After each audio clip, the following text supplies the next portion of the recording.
Hello my friends, this is Tutankamon. Welcome to my channel. In this video I'm going to benchmark Evolve Stage 2 on a single GTX 1070. This video is recorded with an external recorder at 60 frames per second.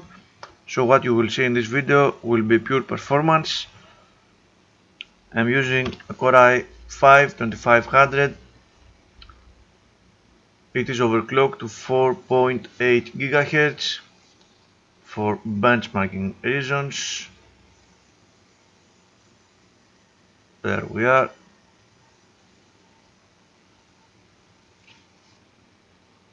The system has 16 GB of RAM and the graphics card is a single GTX 1070 made by KFA2. Latest force were installed and it is also overclocked to 2 GHz. Now for this benchmarking video I'm going to use fraps to collect frame rate data. We will see the basic result in this file and some analysis at the end of the video. So let me launch the game.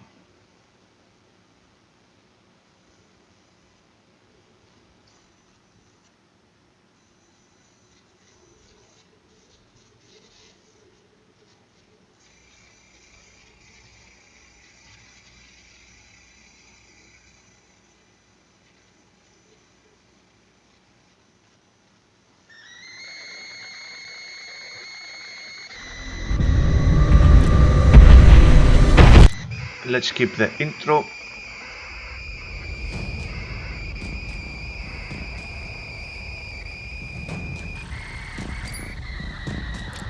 Okay.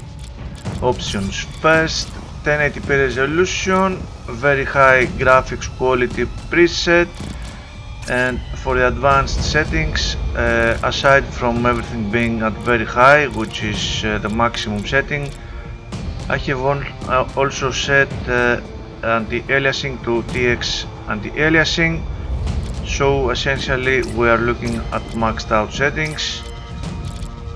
Now for this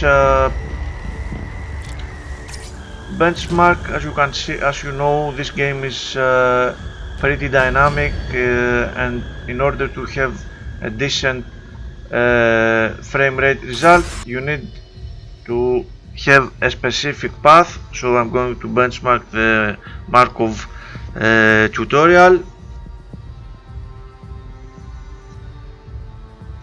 It is pretty straightforward on a constant path, and you can do mostly the same things except at the end part where you had the monster.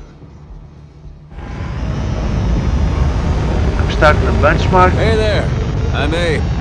I've been asked to ride shotgun while you get your bearings. The crew's got some pretty high standards, what with lives being on the line and all, so I gotta make sure you know what's up before we get into the real shit. So first off, that gadget you're lugging around on your back is a real-life, honest-to-God jetpack. Hold down on jump to start it up. It consumes fuel pretty quickly, so be careful. Meter's over there on your right. Keep an eye on it. It'll get you up rocks, over gaps, and keep you from getting hurt when you take a fall. You can also use your pack to give you one short but powerful burst. Comes in real handy when you gotta dodge. Try it when you're moving in a different direction. Like, imagine a giant monster just threw a 500-pound boulder at you and you want to get out of the way with the quickness.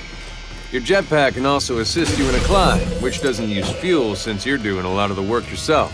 Go find a wall you want to climb and hold jump while you're facing it and push forwards against the wall.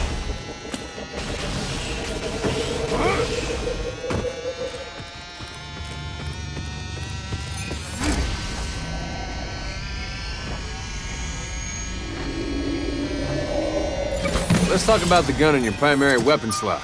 That's your assault rifle. We're going to use it to take down some mammoth birds. Pretty standard stuff. Hold down the trigger for full auto fire. Stops firing when you release.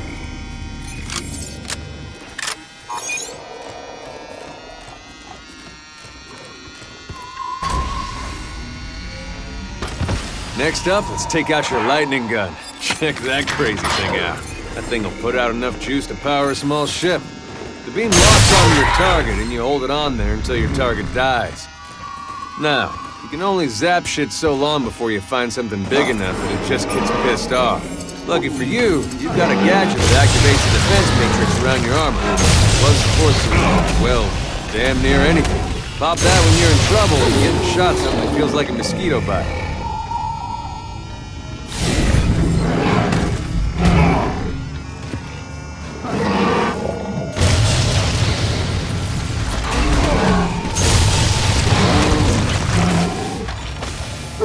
What's old Hank doing on his ass?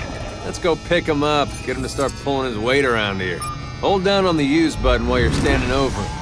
It'll take a bit, but he'll shake it off and be on his feet in no time. Just make sure to waste any of these reavers that get close beforehand. They'll sneak up and swat you, and that interrupts the whole process. Gotta start over.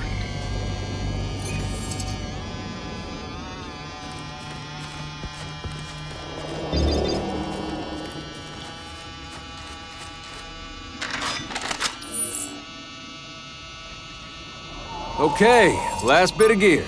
You've got arc mines. It'll take a couple seconds to arm after you lay them out, but once they do, any critter stepping on them gets lit up something fierce. Let's use them to bag us a tyrant. That big guy over in the water there. Throw down some mines right here in front of the water. 3 should do the trick. And back way the hell up. You're gonna shoot the tyrant with your assault rifle. Make him mad enough to charge you. He's as dumb as I think he is. Oh, there you go. See, that tyrant was an elite. You kill one of those, you can get a buff off the corpse. Go up and push U's to get something good.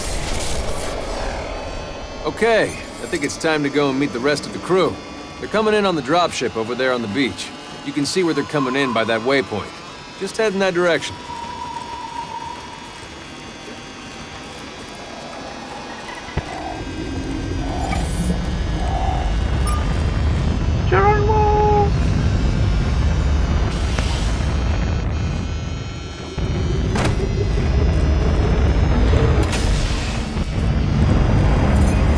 Bunch of fancy gadgets to help find the monster, but as you can see, good old tracks are still the most reliable way. All monsters leave them. Kinda hard to be that big and manage to leave no trace. Follow those and eventually, you find your monster.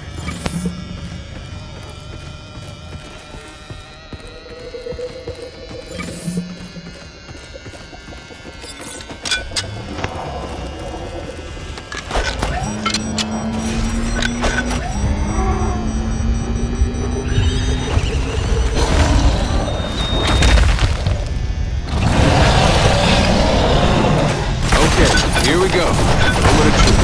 It's you or him. Don't worry, you got your team to help. Just focus on hurting.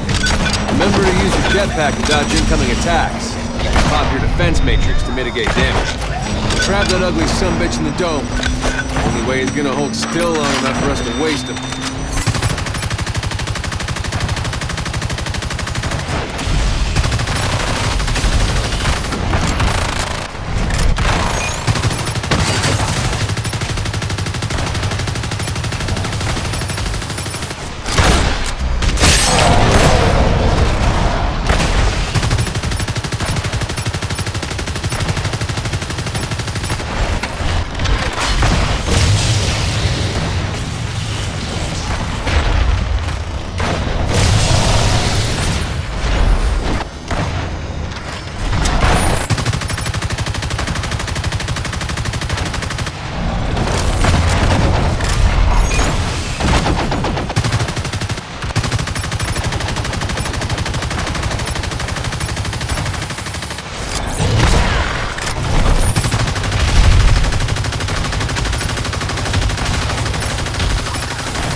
Look at you, stone cold monster slaying machine! And I'm ending the benchmark.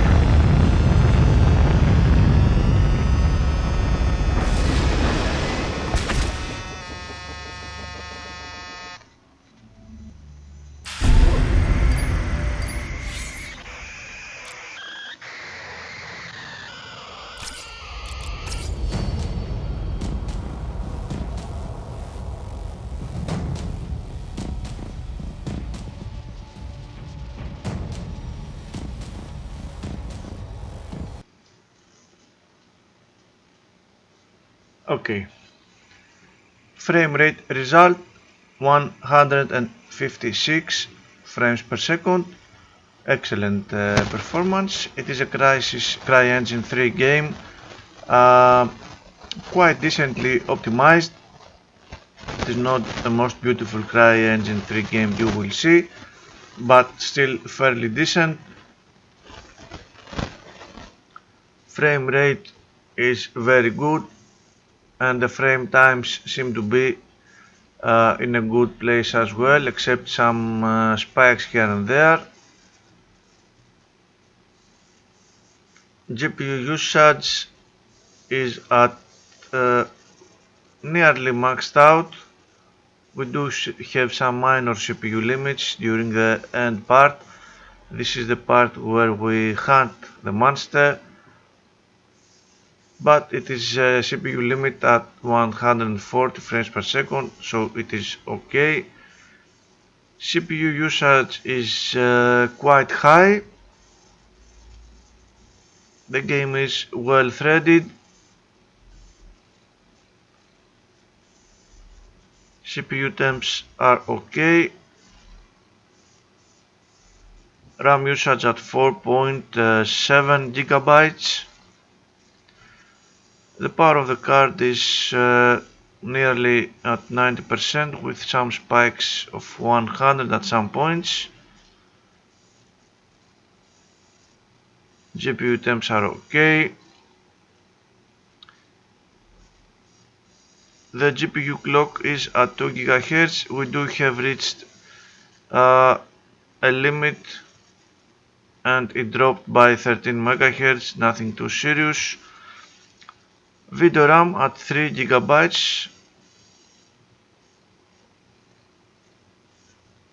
and let's see the analysis of the RAM.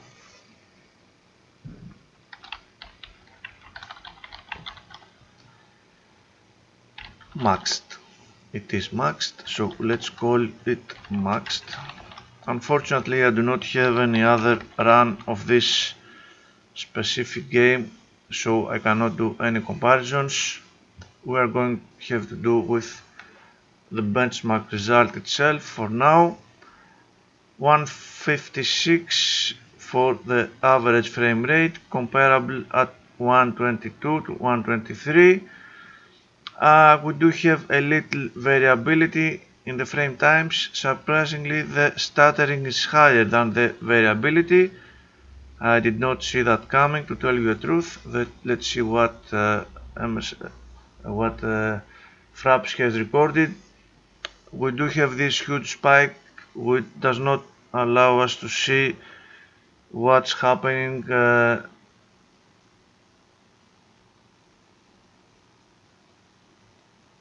Let's zoom in. Okay, now we can see that indeed we do have quite a lot of stuttering from frame to frame, something that did not register in MSI Afterburner, but Fraps caught it. I did not feel that, of course. We are talking indeed for a stuttering that is indeed around 1 millisecond. Now 1 millisecond of stuttering for 6.4 milliseconds of average is a bit too much, but we are talking about crazy frame times and crazy frame rate, so I did not feel any of that. Time spent beyond 16.7 milliseconds is almost zero. It is essentially zero. The histogram of the frame times does indeed show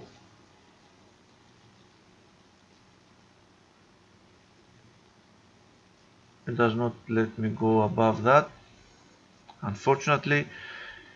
Most of the frame times are at 7, something like that, and 6 milliseconds. Again, the frame times chart, we did have a better picture with the zoom earlier. The frame rate is crazy, of course, above 120 throughout the run. Very good. Sorry. Min, max and average at very good places. Very good numbers.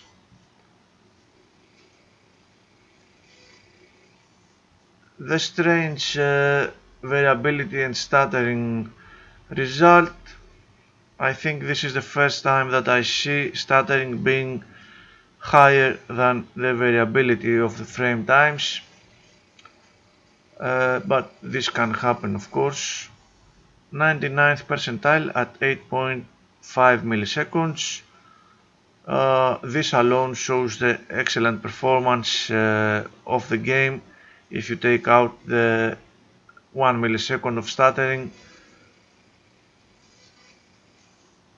Time spent beyond curve,